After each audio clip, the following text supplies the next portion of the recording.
Avez-vous déjà envisagé que votre culotte de cheval puisse avoir un sens au service de votre réalisation, au service de votre évolution de conscience? Eh bien oui, tout ce qui nous touche a un sens au service de notre conscience. La lecture bioanalogique des malaises, mal-être et maladies nous permet de comprendre ce que la maladie ou pathologie exprime et nous aide à nous réaliser en tant qu'être spirituel. La maladie vient mettre le doigt sur nos richesses intérieures, celles dont nous n'avons pas conscience, celles que nous ne savons pas faire vivre. Cette méthode de décodage bioanalogique nous fait entrer dans une vision quantique. Certains vont trouver cette vision bizarre, voire pire.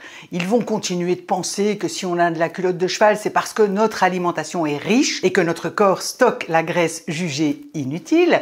Et ils vont en rester aux causes liées à la pathologie. Et c'est OK, chacun son rythme sur son chemin d'évolution. Le but de tout un chacun dans la vie, c'est d'être en paix, non? Donc si vous êtes en paix avec votre façon de voir la maladie, c'est parfait. Une fois qu'on s'est accueilli dans la maladie ou le malaise qui nous touche, alors on peut tenter d'en comprendre le message si on le désire. Parce que bien évidemment, si on vient de vous annoncer que vous avez le cancer, vous n'êtes pas prêt tout de suite à en comprendre le sens, vous devez d'abord vous accueillir dans cette nouvelle. La lecture bioanalogique ne prend pas en compte les causes de nos pathologies. On regarde seulement les symptômes et l'endroit touché pour en ressortir un message pour nous, une invitation à plus de conscience de nous-mêmes. Pour celles et ceux que cela intéresse d'apporter un autre regard sur les maladies ou malaises et considérer ces maladies comme autant de messages pour leur évolution et leur réalisation, alors je vais décoder le message de la culotte de cheval. Mais avant de vous en dévoiler le message, eh bien, je voudrais vous expliquer d'où vient cette expression la culotte de cheval. Il n'y a pas de mal à étoffer un peu sa culture générale. L'expression culotte de cheval est apparue au début du 19e siècle et désignait à l'origine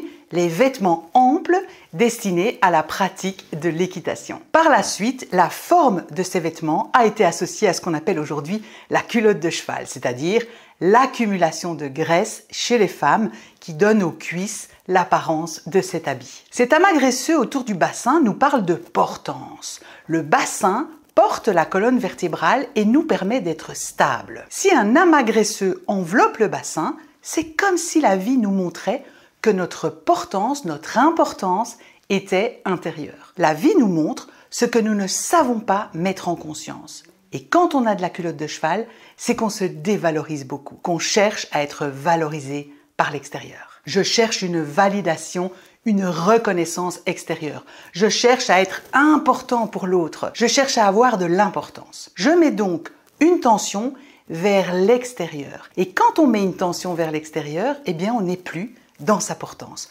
Je ne suis pas dans mon importance à moi. Et l'importance, c'est de s'accueillir dans la totalité de ce que nous sommes. Notre importance ne dépend pas de l'extérieur, ne dépend pas d'une place, d'une fonction, d'un rôle. Et la culotte de cheval peut aussi être héréditaire. Et dans ce cas, je vous le rappelle, c'est que nos parents, grands-parents avaient peut-être aussi tendance à chercher une valorisation extérieure, à chercher à être important pour les autres. Il s'agit donc d'un message que notre généalogie n'a pas encore réussi à mettre en conscience. Et le symptôme persiste jusqu'à ce que quelqu'un l'intègre dans ses cellules. Et lorsque le message est intégré, c'est toute la généalogie qui est libérée de la problématique visée par la culotte de cheval. Mais avant de vous révéler le message de la culotte de cheval, que vous comprendrez très certainement avec votre mental, j'attire encore votre attention sur le fait qu'il ne suffit pas de comprendre le message avec son mental, mais il faut l'intégrer dans ses cellules. Et pour l'intégrer, je ne peux pas vous en dire plus.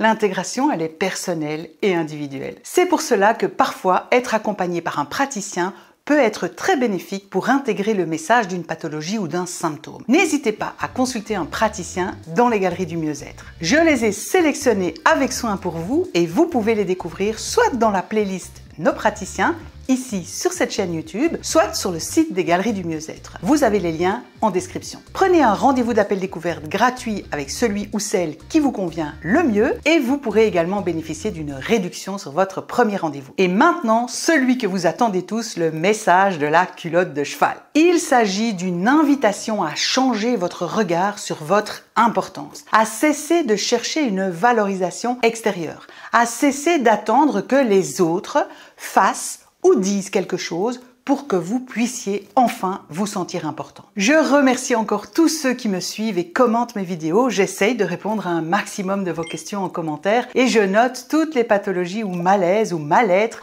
dont vous voulez que je parle dans une prochaine vidéo. N'hésitez pas à partager ma vidéo à votre entourage qui pourrait trouver un quelconque bénéfice à la lecture bioanalogique des malaises, mal-être ou maladies. À bientôt pour une nouvelle vidéo et prenez soin de vous.